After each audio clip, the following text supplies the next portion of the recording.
నమస్తే అండి. ఓం శ్రీ మహాలక్ష్మే నమః. అక్షయ తృతీయ రోజు మనం సింపుల్గా ఇంట్లోనే ఎలా పూజ చేసుకోవాలో విధి విధానాలే కాకుండా మన ఇంట్లో ఉన్న అవైలబుల్ ఉన్న పూలు కానివ్వండి, నైవేద్యాలు కానివ్వండి, సింపుల్గా పూజ చేసుకొని అమ్మవారికి సంతోషపరిచి అమ్మవారి సన్నిధిలో మనకు తోచినంతగా ఓపికతో హడావిడి పడకుండా కాంపిటీషన్స్కి వెళ్లకుండా అమ్మవారిని సంతోషపరుస్తామా? అక్షయ తృతీయ రోజు ఎలాంటి విధి విధానాలు పాటించకపోయినా ఇలా సింపుల్గా ఒక పీట పైన కుబేర ముగ్గు వేసుకోవాలండి. కుబేర ముగ్గు అనేది నేను ఇక్కడ చందనం మరియు పసుపు కలిపి కొంచెం గంగాజలం వేస్తున్నాను. గంగాజలం వేసిన తర్వాత ఈ పీట మీద అలికి బియ్యం పిండితో ఈ ముగ్గు వేస్తున్నానండి. చాలా మంది కుబేర ముగ్గు అంటే వేరే కూడా ఉంటుందండి, అది కూడా వేస్తారు. కానీ నేను ఇక్కడ దీనికి కూడా కుబేర ముగ్గు అని అంటారండి. ఈ కుబేర ముగ్గు లోపల మనం గీతలు గీసిన తర్వాత నంబర్స్ ఉంటాయండి. ఆ నంబర్స్ అనేది అమ్మవారికి ఎంతో ప్రీతికరమైన నంబర్స్ అనమాట. సో దీనికి కూడా కుబేర ముగ్గు అని అంటాము. సో అక్షయ తృతీయ రోజు మనము ఇలా ముగ్గు వేసుకొని ఇలా గీతలు గీసిన తర్వాత నంబర్స్ ఉంటాయి కదండి, ఆ నంబర్స్ బియ్యం పిండితో మనం ఇక్కడ రాయాలండి. ఇక్కడ నేను అలుకుతున్నాను చూడండి ఒక పీట పైన. దీని తర్వాత నేను ఆ నంబర్స్ రాస్తానండి. నంబర్స్ రాసేటప్పుడు చాలా జాగ్రత్త పడాలండి.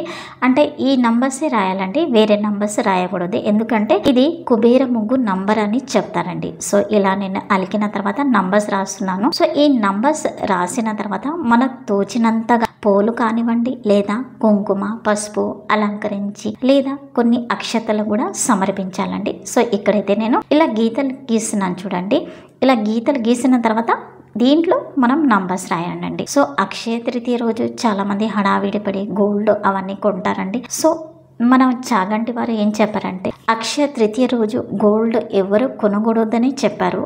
అంటే మన తగ్గట్టు, మన ఓపిక తగ్గట్టు, లేదా మన దగ్గర డబ్బులు ఉంటే కనుక మనం కొనుక్కోవచ్చండి. సో ఇలా కొనలేని వాళ్ళు అమ్మవారికి సంతోషపరచడానికి ట్రై చేయండి. స్పెషల్లీ బ్రహ్మ ముహూర్తంలో ఇలాంటి పూజలు చేసుకున్నాం అనుకోండి, ఎంతో మంచి ఫలితాలు మనకు కలుగుతాయండి. సో ఈ వీడియోలో చూపించిన నంబర్స్ మీరు ఇలా వేసుకొని మీకు తోచినంతగా, లేదా పీట పైన కాకుండా, లేదా ఇక్కడ అలికి అంటే గుమ్మం దగ్గర కానివ్వండి, అమ్మవారి పూజా మందిరం ఉంటుంది కదండి, అక్కడ మందిరంలో కూడా పసుపు కానివ్వండి, లేదా చందనంతో కానివ్వండి అలికి ఈ నంబర్స్ వేసిన తర్వాత అమ్మవారి పటంకి చందనం కుంకుమ పూలు సమర్పించిన తర్వాత ఇలా ముగ్గు వేసిన తర్వాత అమ్మవారికి 2 చేతులు జోడించి మనము కోరుకోవాలండి. ఎందుకంటే ఇవాళ రేపు డబ్బు చాలా ముఖ్యం కాబట్టి అమ్మ మా మీద కరుణ దయ చూపించు అని మనము మనస్ఫూర్తిగా ఇలా సింపుల్గా చేసుకుంటాం. మీ దగ్గర ఏదైనా రింగ్ కానివ్వండి, గోల్డ్, లేదా లేకపోతే నెక్లెస్ కానివ్వండి, అలా గోల్డ్ ఏమైనా ఉంటే 2 దీపాలు వెలిగించి అమ్మవారి సన్నిధిలో ఆ గోల్డ్ కానివ్వండి అమ్మవారికి సమర్పించండి. ఆ డే మొత్తం ఉండనివ్వండి, అక్కడ నైట్ మొత్తం అక్కడ ఉండనివ్వండి. చూడండి ఇక్కడ నేను నంబర్స్ రాసిన తర్వాత ఈ గులాబీ పూలు ఉంటాయి కదండి, గులాబీ పూలు అక్కడ పెట్టాలండి. గులాబీ పూలు కాకుండా చిల్లర నాణాలు ఉంటాయి కదండి, ఆ చిల్లర నాణాలు కూడా మనం అమ్మవారికి సమర్పించాలన్నమాట. ఒకవేళ మీకు గులాబీ పూలు దొరకలేదనుకోండి, లేదా మీకు అవైలబిలిటీ ఉన్న పూలని మీరు మనసుతో అమ్మవారికి సమర్పించండి. అమ్మ చూడదండి, చిన్న పెద్ద అవన్నీ అమ్మవారికి తేడా ఉండదండి.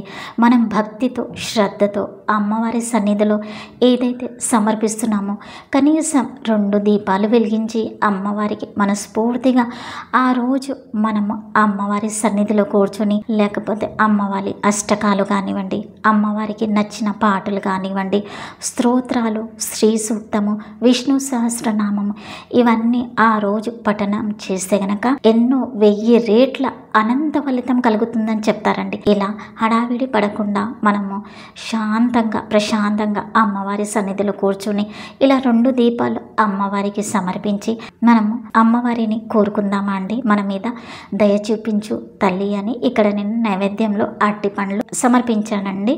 మీకు తోచినంతగా పాయసం కానివ్వండి, ఒక బెల్లం ముక్క కానివ్వండి అమ్మవారికి సమర్పించండి. ఇక్కడ 2 నేను దీపాలు వెలిగించానండి, మట్టి దీపాలే వెలిగించాను. మీకు వీలైతే మీకు కుందీలు ఉంటే కనుక ఆ కుందీలలో మీరు 2 దీపాలు వెలిగించండి. ఇక్కడ ఒకటి ముఖ్యమైన విషయం చెప్పదలాయించుకున్నానండి. దీపాలు వెలిగించేటప్పుడు ఏకహారతితోనే అమ్మవారికి దీపాలు వెలిగించాలండి. ఆ ఏకహారతిని కూడా అగరబత్తీలతో మనం వెలిగించాలండి. ఫస్ట్ అగ్గిపుల్లతో అగరబత్తీలను ముట్టించి ఆ అగరబత్తీలను ఏకహారతిని ముట్టించి తర్వాత ఆ ఏకహారతితోటి మనం దీపాలు వెలిగించాలండి. ఇలా సింపుల్గా మనం విధి విధానాలతో చేసుకున్నాం అనుకోండి, ఈ అక్షయ తృతీయ రోజు మనకు అక్షయ ఫలితం కలుగుతుందండి పూజది. సో నేను చెప్పేటప్పుడు ఏమైనా గ్రామటికల్ మిస్టేక్స్ ఉంటే నన్ను క్షమించండి. ఆ అమ్మవారికి మనస్ఫూర్తిగా కోరుకుంటున్నానండి, ఎవరైతే ఈ వీడియో చూసిన తర్వాత ఇలా పూజ ఆచరిస్తున్నారో వాళ్ళకు ఆ అమ్మవారు ఎప్పటికీ దయ చూపించాలని కోరుకుంటున్నాను. వీడియో నచ్చితే కనుక కమెంట్స్లో రాయండి. ఛానల్ని సబ్స్క్రైబ్ చేయడం మర్చిపోకండి. Thanks for watching. Happy Akshaya Tritiya.